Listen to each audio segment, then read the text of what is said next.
All right, hello everyone. Here we are, hole 3. I played those last 2 a bit sloppy, so we're going to try to tighten up here. Try to get things back on track here. At the wrong grids, just playing overly slow, trying to kind of make some decisions as well. And plus talking on top of that. So we are going to try to stick to what we mentioned yesterday. I mentioned that I wanted to do a B52 shot. I don't know what I did yesterday. I thought I got it up to short iron range. I'm pretty sure. But I know I remember mentioning that I was going to do B52 today. So I am going to kind of go over the way that I like to do that. I'm also going to put on a wind 5 ball just to kind of get that wind down. I'm thinking something along the lines. You can see that we're just going to kind of top spin it. I brought this guide just so we could see a little bit better as to what we're doing. Get around there on the top spin. Maybe just a little bit of overpower. That's going to be about 7 rings. And we are going to pull up into just a little bit of controlled power.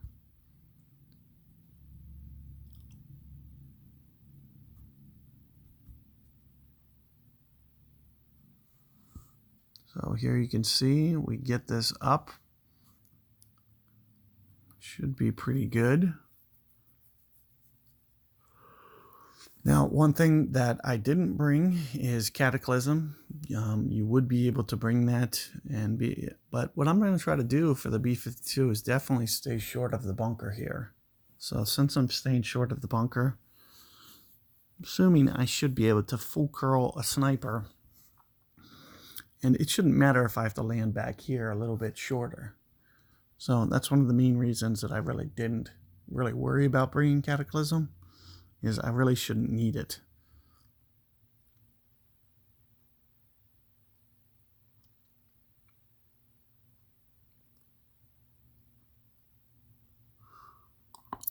So you can see that's more or less what my opponent tried to do, is keep this short. You don't even need to get that aggressive for this shot. So we are going to be back a little ways. Thinking something along the lines of full top.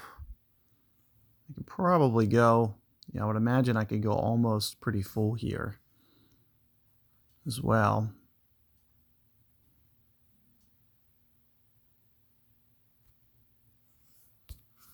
So you can see what I'm trying to do here.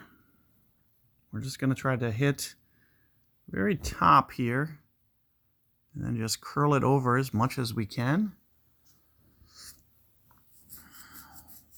And we should give ourselves a nice line. I actually, kind of almost intentionally trying to keep it over towards the right a little bit. So you'll want to make sure that you have a nice angle for this shot. So that's one of the main reasons to kind of stay away from where the bunker is.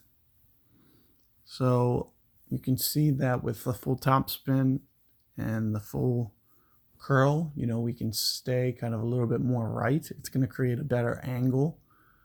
And it's all really going to be dependent upon your land, because you can see with a little bit of longer drive, with a little bit of extra range, my opponent can kind of stay off that side hill. But you don't have to really worry too much about the side hill. You just need to consistently play it to kind of the same spot, and maybe just dial back that top spin just a little bit if you can perfect that drive just a little bit more.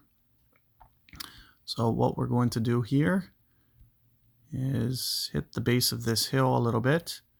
So I'll typically try to find a nice little spot here and use very little spin. So something along the lines of this.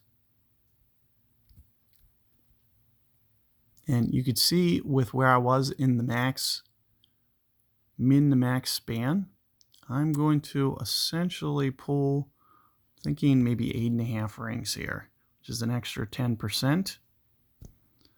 But you also want to pay attention to where, kind of my +1 falls on the green. And here you can see down into the cup. So you can create a nice little funnel there. I went about 10 extra percent, and you can also see what my ball guide looked like. And you can see that I can essentially just use the backstop to just run it down into the hole. And if I can play that consistently, one of the things that you'll want to pay attention to is how high on the green the +1 is. So you can, kind of play my video back, see where my +1 is, because if you end up, getting closer to the hole, you're going to need to go less rings than I did. If you're farther and more towards even the max value, and you didn't drive it as far as I did for the second shot, then the ball's going to be in the air longer. You're going to need to go even more rings than I did there. So you'll want to pay attention to that. Also, my pull angle, I was a little bit shifted. I wasn't pulling rings at exactly straight up. So pay attention to what my needle looked like there. So those are the tips that I have for you. And try to be as consistent as possible just by kind of memorizing where that +1 falls.